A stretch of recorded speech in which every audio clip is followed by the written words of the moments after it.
नमस्कार दोस्तों, स्वागत है हमारे YouTube चैनल पे। आज हम डिस्कस करेंगे ट्रैकिंग एरर क्या होता है और 5 रीज़न जिस वजह से ट्रैकिंग एरर होता है। और वीडियो के लास्ट में हम जानेंगे कि ट्रैकिंग एरर के बेस पे हमें स्टॉक को चूज़ करना चाहिए या नहीं करना चाहिए। इसीलिए इस वीडियो को लास्ट तक देखिए, जिससे आप ये समझ जाओ कि ट्रैकिंग एरर क्या होता है, ट्रैकिंग एरर होने का 5 रीज़न क्या है और ट्रैकिंग एरर के बेस पे हमें स्टॉक को चूज करना चाहिए या नहीं करना चाहिए। ट्रैकिंग एरर को समझने के लिए हम एग्जांपल से समझते हैं।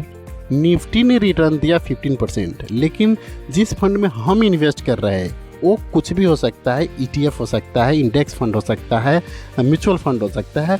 वहाँ से हमें रिटर्न मिला 14%, लेकिन हमें रिटर्न कितना मिलना चाहिए था? 15%। 15% रिटर्न ना मिल के हमें 14% रिटर्न मिला। जो 1% हमें कम रिटर्न मिला उसी को ट्रैकिंग एरर बोलते हैं। क्यों कम रिटर्न मिला, इसका 5 रीज़न हम अभी समझेंगे। अभी हम ये समझ रहे हैं कि ट्रैकिंग एरर होता क्या है। दूसरा एग्जांपल से समझते हैं। हमने निफ्टी इंडेक्स फंड में इन्वेस्ट किया। निफ्टी इंडेक्स फंड ने उस ईयर में 20% रिटर्न दिया, लेकिन जो इंडेक्स फंड में इन्वेस्ट किया है उस निफ्टी इंडेक्स फंड से रिटर्न मिला 18%, मतलब 2% हमें रिटर्न कम मिला।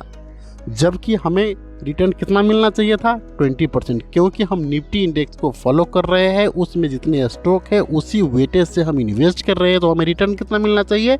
उतना ही रिटर्न मिलना चाहिए, लेकिन हमें रिटर्न 2% से कम मिला।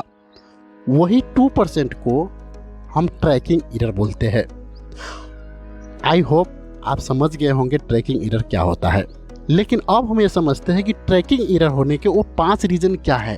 First, expense ratio. कोई भी फंड में जितना ज़्यादा एक्सपेंस रेशियो होगा, एक्सपेंस रेशियो क्या होता है इसके ऊपर हमने ऑलरेडी वीडियो बनाया हुआ है, लिंक वीडियो के डिस्क्रिप्शन में है। इस वीडियो के बाद में आप उस वीडियो को देख सकते हो। किसी भी फंड में, वो इंडेक्स फंड हो, म्यूचुअल फंड हो, ETF हो, अगर वहाँ पे एक्सपेंस रेशियो ज़्यादा है मतलब वहाँ पे रिटर्न हमें कम हो सकता है, क्योंकि एक्सपेंस रेशियो का मतलब होता है कॉस्ट। जहाँ पे कॉस्ट ज़्यादा है वो हमारे रिटर्न को कम कर ही देता है। इसीलिए अगर एक्सपेंस रेशियो इंडेक्स फंड में ज़्यादा हो, म्यूचुअल फंड में ज़्यादा हो, ETF में ज़्यादा हो, तो वहाँ पे ट्रैकिंग एरर होने की पॉसिबिलिटी होता है, क्योंकि एक्सपेंस रेशियो का मतलब होता है कॉस्ट, और कॉस्ट ज़्यादा के मतलब होता है रिटर्न उतना से हमें कम कर देगा। ठीक है, तो फर्स्ट रीज़न समझ गया, expense ratio. Second reason, fund cash flow. Fund cash flow को एग्जांपल से समझते। एक छोटा सा फंड है, मान लेते हैं 5 करोड़ का फंड है। वो फंड मैनेजर को मिला 20,000 एक दिन में निफ्टी 50 कंपनी में इन्वेस्ट करने के लिए। अब निफ्टी 50 कंपनी में वो 50 कंपनी का बास्केट है, इंडिया का टॉप 50 कंपनी का बास्केट है। अब वो टॉप 50 कंपनी में इन्वेस्ट करने के लिए 20,000 इनके पास पैसे है फंड मैनेजर के पास में, और इन्वेस्ट करना है निफ्टी के 50 कंपनी में। हो सकता है वहाँ पे उसके पास में कम फंड के कारण से 50 कंपनी में इन्वेस्ट ना कर पाए, 50 कंपनी के स्टॉक ना खरीद पाए। हो सकता है उसमें से 40 कंपनी के स्टॉक खरीद पाए, क्योंकि उनके पास में फंड का कमी है। 20,000 है, हो सकता है 30 कंपनी में इन्वेस्ट करे, फिर भी 20 कंपनी में इन्वेस्ट उन्होंने नहीं किया। क्यों नहीं किया? फंड की वजह से नहीं किया। अब फंड मैनेजर के पास में नेक्स्ट डे 50,000 आया। अब इस पैसे से वो इन्वेस्ट कर सकते हैं निफ्टी के 50 कंपनी में।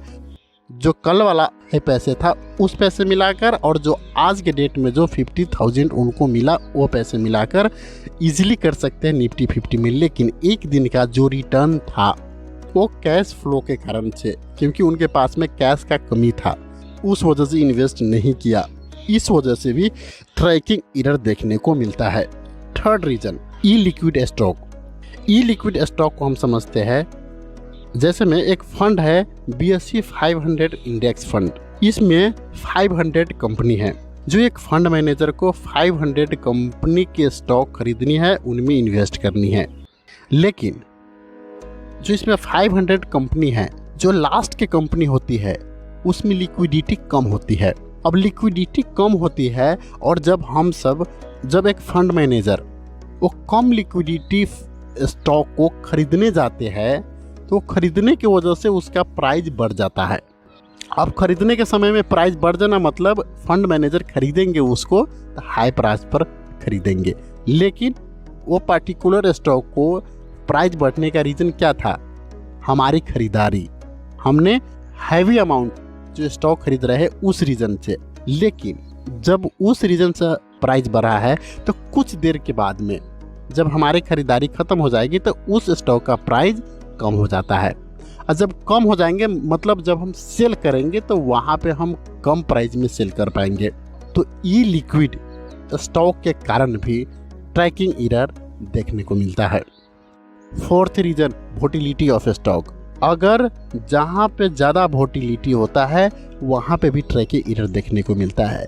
जैसे मैं एग्जांपल से समझते हैं, एक फंड मैनेजर ने डिसाइड किया कि निफ्टी के 50 कंपनी में इन्वेस्ट करना है इस वेटेज के हिसाब से, लेकिन अगर हाई वोटिलिटी उस स्टॉक में है तो कुछ ही देर में, अभी तो डिसाइड किए, अब कुछ देर में उसमें इन्वेस्ट कर रहे हैं तभी उसका प्राइस बहुत तेज़ी से कम हो गया या बहुत तेज़ी से बढ़ गया। इस वजह से भी रिटर्न में डिफरेंस देखने को मिलता है और वहाँ पे ट्रैकिंग एरर हम देख सकते हैं। Fifth reason, cash component.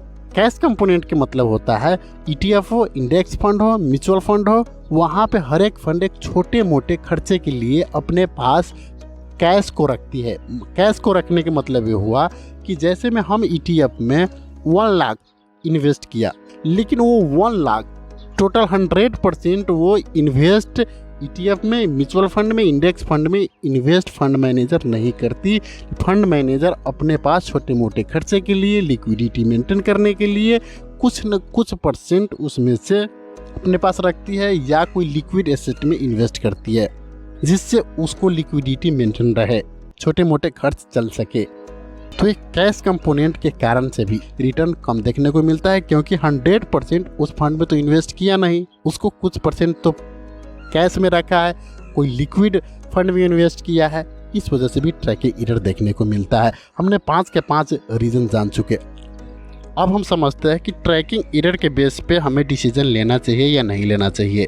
Tracking error के बेस पे डिसीजन लेने से पहले हमें कुछ रियलिटी जानना चाहिए। जैसे में हम 2 कंपनी को ट्रैकिंग एरर के साथ हम कंपेयर कर रहे हैं, मान लेते हैं ए कंपनी और बी कंपनी। तो ए कंपनी का ट्रैकिंग एरर निकालने के तरीका और बी कंपनी का ट्रैकिंग एरर निकालने के तरीका मैच कर रहा है कि नहीं, वहाँ पे हमें ज़रूर देखना चाहिए, क्योंकि कुछ कंपनी का अपना ही तरीका होता है ट्रैकिंग एरर निकालने का। इस वजह से हमें ट्रैकिंग एरर जो हमें डेटा मिल रहा है उस पर हम रिलाय करके फंड को चूज नहीं करना चाहिए।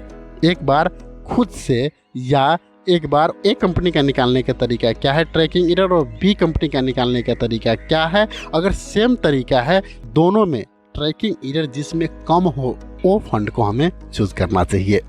ऐसा ही फाइनेंस रिलेटेड वीडियो देखने के लिए हमारे YouTube चैनल को सब्सक्राइब करें।